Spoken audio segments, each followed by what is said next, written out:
Please pray with me. May these words that I speak be grounded in my soul, encouraged by the God presence in me. And may these words that you hear be captured by your soul, enlivened by the God presence in you. Amen.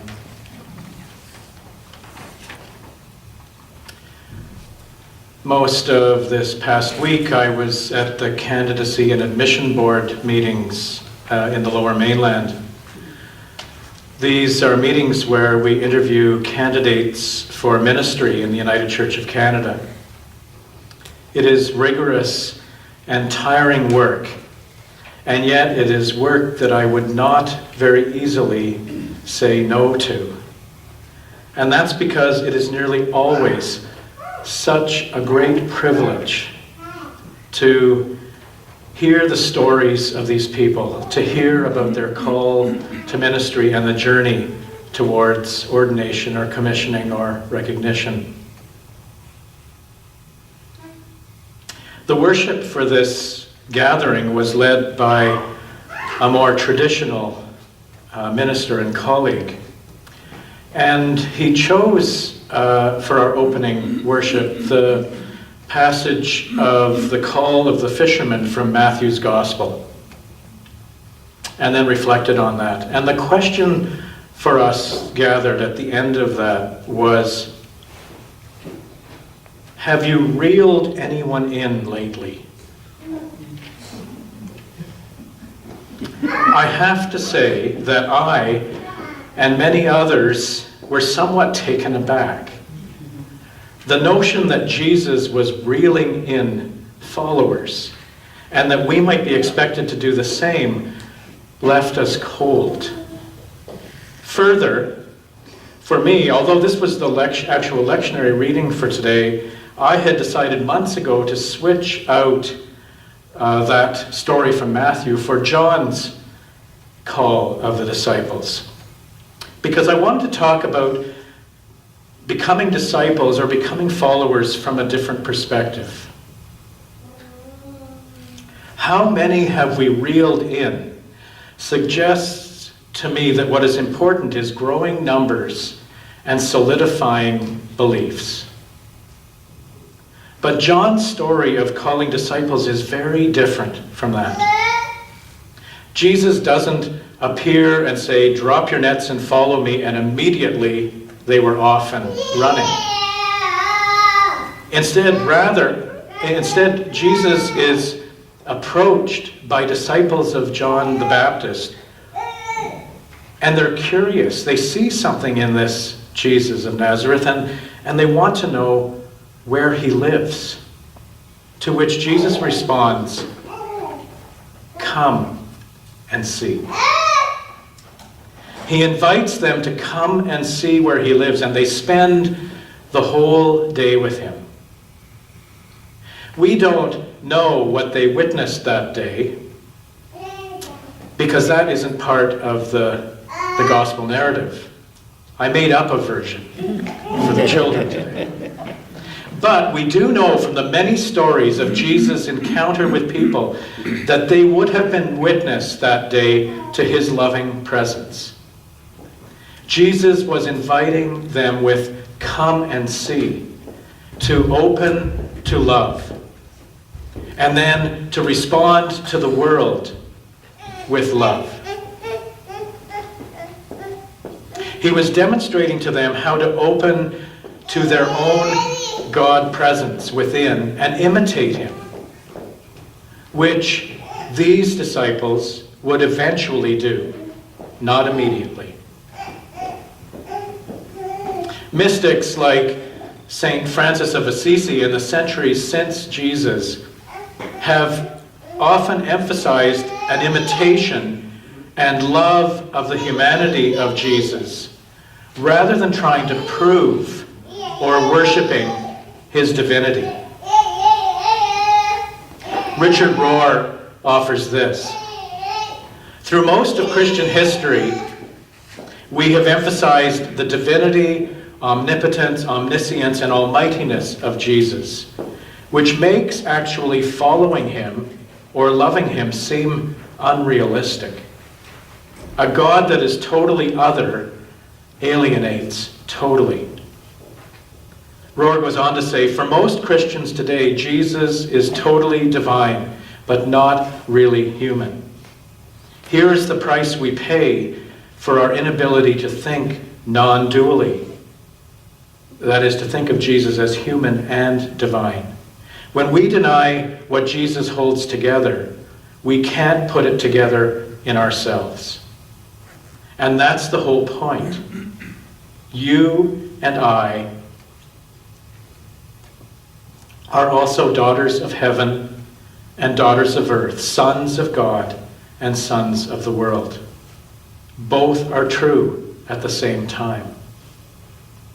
We need to understand and embrace that God is part of us and we are part of God. Come and see is an invitation to witness God's way to be in the world and in life. Jesus learned to live, and his baptism that I talked about last week becomes the commitment to that. He learned to live in his soul self, deeper than his human ego self. He allowed that deeper nature, his soul self, the space to shine in his life. This God presence, this love, then flowed through him and became his way to love the world. Jesus shows us that true faith is to become who we are fully. The way of faith is to become our deeper self, the God within you and within me. It isn't that God isn't with you or me, it's that we don't know who we are in God. The God within Jesus, when Jesus opened to that Spirit, made him more deeply and profoundly human. His being became a light shining.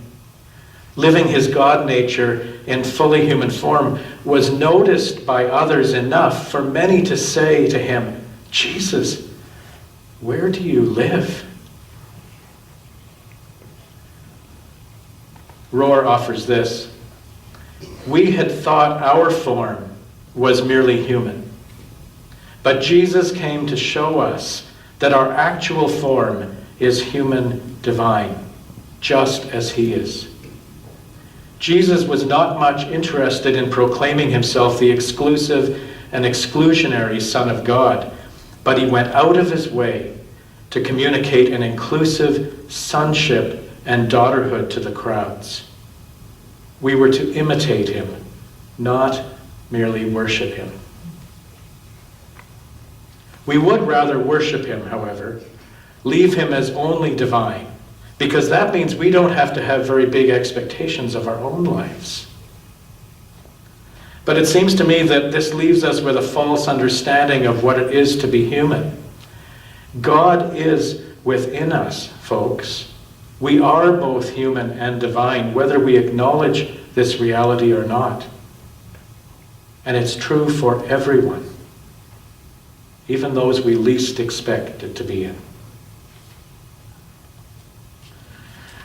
And Jesus calls us to come and see this reality, to use this brief time we've been given on this earth to embrace our own God nature, our soul, and live our life from that center. And again, I turn to Richard Rohr. When we finally acknowledge that we too are both human and divine, we come to appreciate full and final participation through Jesus, who clearly believed that God was not so much inviting us into a distant heaven, but inviting us into the God self as friends and co-participants now. He continues, I am not talking about a perfect psychological or moral wholeness in us, which is never the case, as we all know very well, and is why many dismiss the notion of being divine or feel incapable of it. Rather, I am talking about a divinely implanted sharing in the divine nature, which is called the indwelling Spirit. Frankly, Too much of our religious past, I believe, has been spent hoping and praying that the Spirit would come to us and enter us from out there somewhere, when all the time it has been with each of us, just waiting to be known. Present-day mystic and author Elia Delio says, Christian life is a commitment to love, to give birth to God in one's life, and to become midwives of divinity in this evolving universe. This is what Jesus is inviting us to come and see, and then participate in, to witness his own human divine light, so that we might embrace our own human divine light. He calls us to imitate in whatever way we can, so that love might be known in our lives and in the world. I want to conclude by sharing this prayer written by Bishop Ken Untener. This was written on the anniversary of the death of Oscar Romero, and it has come to be known in the decades since that as Oscar Romero's prayer, although he didn't actually write it. But I offer this as encouragement to each of us to imitate Jesus without feeling it is too large a task. This prayer calls us to do our part in God's work, however great or small that might be. And this is the prayer. It helps now and then to step back and take the long view. The kingdom is not only beyond our efforts, it is even beyond our vision. We accomplish in our lifetime only a tiny fraction of the magnificent enterprise that is God's work. Nothing we do is complete, which is a way of saying that the kingdom always lies beyond us. No statement says all that could be said. No prayer fully expresses our faith. No confession brings perfection. No pastoral visit brings wholeness. No program accomplishes the church's mission. No set of goals and objectives includes everything. This is what we are about. We plant the seeds that will one day grow. We water seeds already planted, knowing that they hold future promise. We lay foundations that will need further development. We provide yeast that produces far beyond our capabilities. We cannot do everything. And there is a sense of liberation in realizing that. This enables us to do something, and to do it very well. It may be incomplete, but it is a beginning, a step along the way, an opportunity for God's grace to enter and do the rest. We may never see the end results, but that is the difference between the master builder and the worker. We are workers, not master builders. We are all ministers, not messiahs.